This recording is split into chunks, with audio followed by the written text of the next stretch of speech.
প্ৰায় 23 দিন অতিবাহিত হৈ গ'ল জুবিন দা আমাৰ পৰা গুচি গৈছে। এতিয়ালৈকে তেখেতৰ ফেমিলিক বা পুৰা অসমবাসী 3.5 কোটি অসমবাসীক ন্যায়ৰ কাৰণে অপেক্ষা কৰি আছে। SIT গঠন কৰা হৈছে, ইনভেষ্টিগেশ্যন কৰি আছে, ইনকুৱাৰী কৰি আছে, এৰেষ্টও কৰিছে বহুতক, জেলত আছে বহুতে। কিন্তু মই এজন আইনৰ ছাত্ৰ হিচাপে বা practising advocate of Guwahati high court বহুত আছে, বহুত উকিলসকলে, এডভোকেটসকলে, জুডিচিয়েল চেক্টৰত কাম কৰা সকলোৱে কৈ আছে যে প্লেচ অফ অকাৰেন্সত কিন্তু যাব লাগিছিল। গুৱাহাটীত বহি, ভাৰতবৰ্ষত বহি ডিজিটেলত আৰু কিমান ইনভেষ্টিগেশ্যন আৰু ইনকুৱাৰী কৰিব বা এভিডেন্স কালেক্ট কৰিব। মেটাৰটো যেতিয়া কোৰ্টত যাব তেতিয়া কিন্তু সোধা হ'ব যে প্লেচ অফ অকাৰেন্সত সৰজমিন তদন্ত কৰা হৈছিল নে নাই, অৰ্থাৎ ঘটনাটো ক'ত হ'ল, মাৰ্ডাৰ ক'ত হ'ল। এতিয়া আমি সাধাৰণতে দেখো কেতিয়াবা মাৰ্ডাৰ হলে, চুৰি হলে, ডকাইতি হলে পুলিচে তাতে যায় সৰজমিন তদন্ত কৰে, ক্ৰিমিনেল সকলক লৈ যায় হেণ্ডকাপ লগাই। সো যেহেতু place of occurrence outside of India ছিংগাপুৰত, আৰু ছিংগাপুৰৰ লগত ভাৰতবৰ্ষৰ লগত ভাল এটা সম্পৰ্ক আছে, ট্ৰেড ৰিলেশ্যন আছে বা মিউচুৱেল লিগেল এচিষ্টেন্স এগ্ৰিমেণ্টো আছে।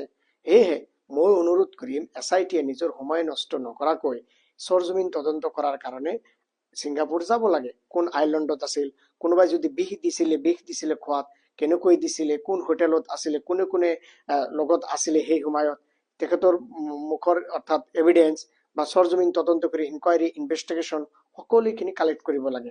আজি প্ৰায় 23 দিন হৈ গ'ল, বেছি ডিলে কৰিলে এই চিহ্ন বা চাপ সকলো শেষ হৈ যাব।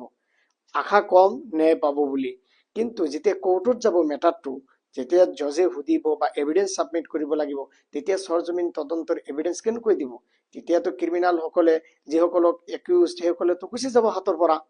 সেয়েহে অনুৰোধ কৰিম সময় নষ্ট নকৰাকৈ, প্ৰায় 1 মাহ হৈ যাব, 23 দিন হৈ গৈ আছে আৰু 7-8 দিন বাকী আছে, 1 মাহ হৈ যাব।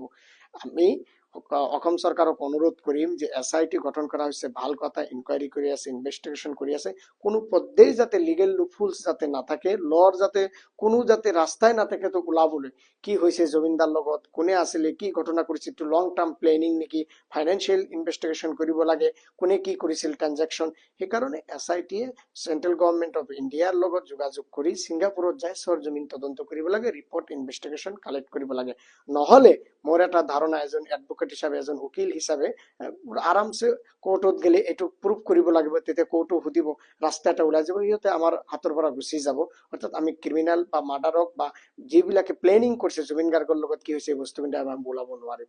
সেয়েহে অনুৰোধ কৰিম সময় নষ্ট নকৰাকৈ চাপ চিহ্ন শেষ যোৱাৰ আগতে আমি SIT তাতে যাব লাগে, বা ইনকুৱাৰী কমিটি বা ইনভেষ্টিগেশ্যন কমিটি বা কিবা টিমে তাতে যায় এভিডেন্স তথ্য কালেক্ট কৰিব লাগে।